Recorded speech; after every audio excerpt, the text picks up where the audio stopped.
Let's now shift our attention to Japan, which has now passed laws to redefine rape. And what Japan has now finally done is that it has raised the age of consent from 13 years to 16 years. Now, earlier, Japan had defined rape merely as forcible sexual intercourse, but now the definition has been broadened to non-consensual sexual intercourse. In the past, in Japan, many sexual offenders had managed to just walk off without a conviction simply because of the manner in which rape had been defined under the erstwhile Japanese law. The earlier Japanese law did not protect those who were coerced into having sex, those who were intoxicated by the use of drugs or alcohol, or those who were threatened by their abuser, or those who had been subjected to violence.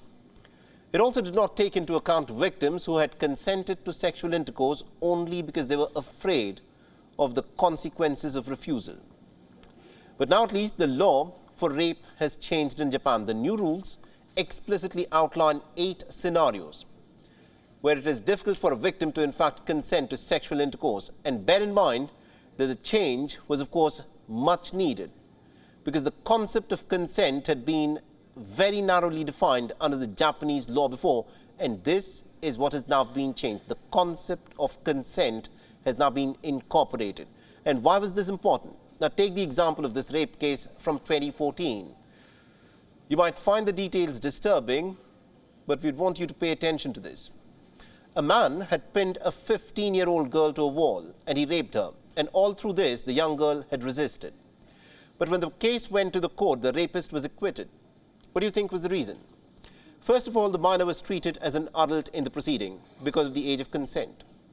And secondly, the court ruled that the man's actions did not make it extremely difficult for her to resist. In simple words, the court meant that the victim could have resisted and should have resisted. Can you believe this? A court saying that a 15-year-old victim who was pinned to the wall should have resisted. Now, there is a lot of skepticism around victims of sex crime in Japan. Under the Japanese criminal law, sexual abuse is identified on 2 conditions. Firstly, the victim must not have consented. This was the first condition. And second, there must be proof that the victim was unable to resist due to physical violence or threats. Now, courts in the past have let go of rapists unless there was clear assault or intimidation, even if there have been acts that have been proven to be non-consensual. Now, take this example, and there have been many such cases in Japan where sexual offenders have faced no consequences whatsoever. And there were a string of such acquittals that took place in 2019. And this is what created a lot of outrage within Japan, which forced the government to slowly act. And this case will highlight as to what was happening in Japanese law. A man repeatedly raped his 19-year-old daughter. He began raping the child when she was a junior high school student. The judge of Nagoya District Court recognized that the intercourse had been non-consensual and that the father had threatened to beat the daughter if she had refused. But it refused to acknowledge that the man had in fact abused his power. It also said that it wasn't extremely difficult for the daughter to resist the father's advances. This is what the court was saying as it let the man go and walk scot-free. And this is what happened. The man was allowed to walk free. But after that, there was national outrage, and the Nagoya court had to scrap the acquittal, and the rapist was sentenced to 10 years in prison.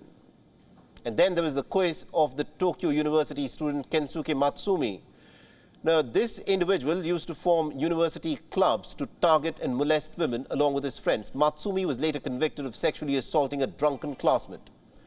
The victim had turned down the settlement that he had offered and had taken him to court. The judge deemed his actions to be persistent and despicable, and yet he was only sentenced to 2 years of prison time simply because he had shown remorse and had vowed to never drink alcohol again. As it turns out, apologizing and paying the damages can in fact help you get away with rape in Japan. Such incidents then gave birth to the flower demonstration movement. Since April 2019, victims of sexual crimes and their allies took to the streets on the 11th of every single month. They would hold up flowers and placards and would listen to the victims' side of the stories. This movement had played a crucial role in reforming Japan's rape laws and also on increasing the age of consent in Japan. For the longest time, you see, for over 116 years to be precise, Japan had kept its age of consent at the age of 13. And this has now been changed in 2023. The age of 13 was one of the lowest ages of consent amongst developed nations anywhere in the world. And now, Japan has decided to raise the age of consent to 16. In Japan, only about a third of the cases recognized as rape result in conviction. According to a 2021 government survey, just 6%, you must hear that again, just 6% of women and men come out to report sexual assault. A majority of them do not even file a complaint because of the fear of embarrassment, of victim blaming, and even the possibility of a second rape. In this context, the recent change in the rape law in Japan is, of course, a pretty significant one. It is a step in the right direction, and the legal window for reporting rape has also now been increased from 10 years to 15 years.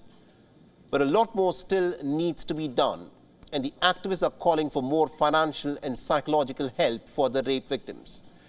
But the question is, will Japan take the next step from here, and how soon will it take the next step?